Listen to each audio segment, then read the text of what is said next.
మాటలు అయితే నేను గమనించినంత వరకు అయితే ఎలాంటి పొరపాట్లు లేవు.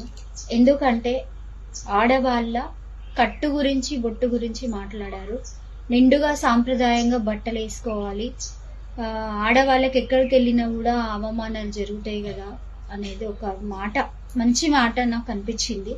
దాంట్లో ఎలాంటి పొరపాట్లు లేవు.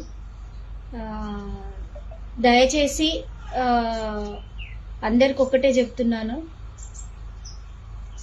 నేనైతే 100% వారు మాట్లాడింది కరెక్ట్ అనే నేను చెప్తున్నాను. ఎందుకంటే ఈరోజు సమాజంలో ఎక్కడ చూసినా కూడా ఆడవాళ్ళకి అడుగడుగున అవమానమే జరుగుతుంది.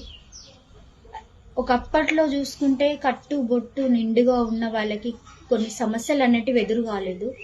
జనరేషన్ కాలం మారుతున్న కొద్దీ బట్టలే కావచ్చు, మన విధానమే కావచ్చు, వాటి వల్ల చాలా